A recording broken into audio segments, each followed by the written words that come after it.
With all its sham, drudgery and broken dreams, it is still a beautiful world. Be cheerful. Strive to be happy. This quote is from the poem Desiderata by Max Ehrmann. It was left in my in tray 10 years ago. I was going through some tough, dark times. I have no idea who gave it to me, so I'm paying the kindness forward in the hope that what I share helps you or a loved one during the tough, dark times. At the age of 14, I was staying in a battered wife's house, a million miles away from happiness. During this time, I met with a counsellor who told me that in 10 years I would look back and laugh. I wanted to believe her so badly. It gave me hope. I asked her, "How do you know? What have you experienced that is similar to me that makes you so sure?" She said she hadn't. She knew because of what she had studied.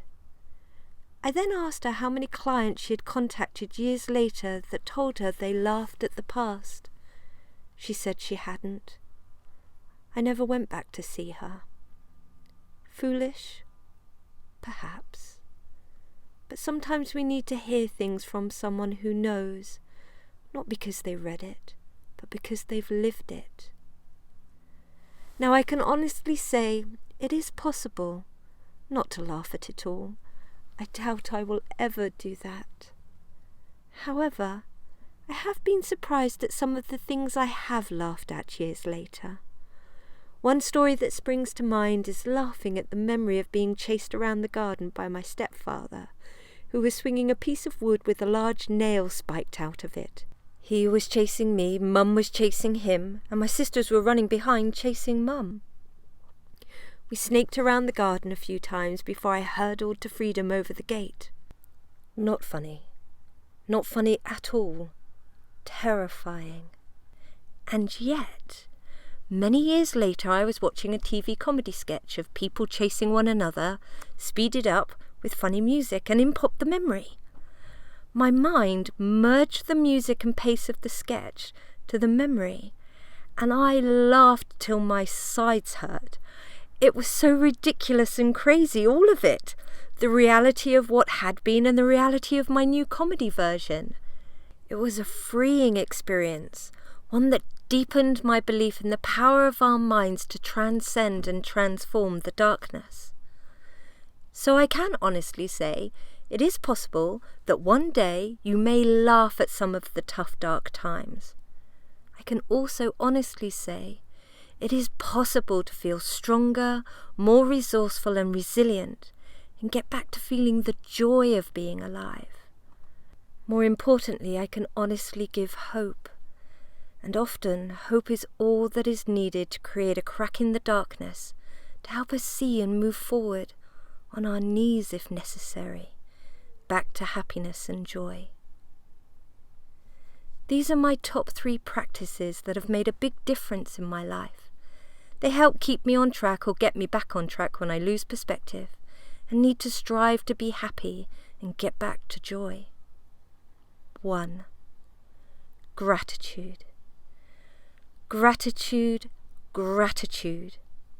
I've written about it before, no doubt I will do it again. Actually, lots of people write and talk about it. It's because gratitude is powerful. I would go as far as to say gratitude is magical in the miraculous way it can turn things around. I highly recommend everyone makes gratitude a daily practice. Honest, real gratitude for the good in our lives despite the tough times. Start a gratitude diary.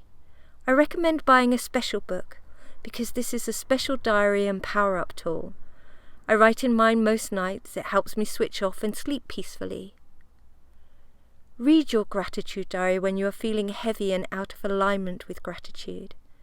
I can pick up an old diary and instantly be reminded of the beautiful people, good times and good things in my life. Taking this action quickly helps me feel better and reconnected with honest gratitude. When I'm really struggling, I become a gratitude hound, sniffing out everything to mentally acknowledge and feel grateful for throughout the day.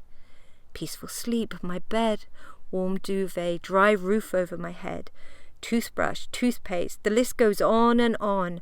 This may sound crazy, but it works. Try it. 2. Music and movement.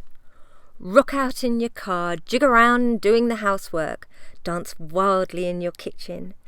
It doesn't have to be all upbeat music all the time. That would be a lie. Sometimes when I'm feeling hard emotions like anger, fear and resentment, I play something like The Prodigy and stomp and punch and thrash about to shift the feelings and clear my head to find a way through. And if, dear heart, you are so deeply buried in sadness, stuck in the dark tunnel of depression, put on music that will help you access the well of tears inside and cry it out. There is so much wisdom in music, so many brave, kind souls sharing their journey that help us know that we are not the only ones. Tune in. Gently shake your hung head side to side, or tap your finger, or rock back and forth slowly whilst hugging yourself. I have learnt the hard way that we have to honour how we are feeling. You have to let it flow before you can let it go and move forward. 3. Kindness. Do as many kind and caring things for others every day that you can. I'm talking about the small things that actually aren't that small. Smile at people. Talk to the person at the checkout. Send a thank you text to a loved one telling them how special they are. Give some change to the busker. Buy a drink or food for someone living on the streets. Get involved in a charity or organisation that means something to you. If you don't have money, you can still sign the petitions and share their messages on social media. I love this quote from Zig Ziglar.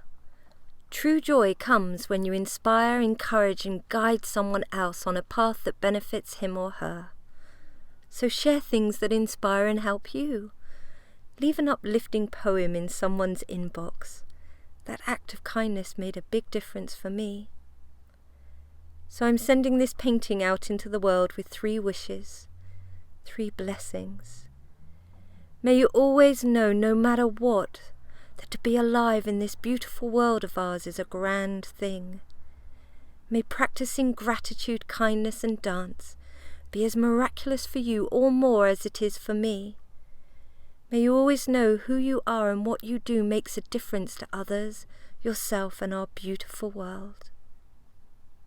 Footnotes.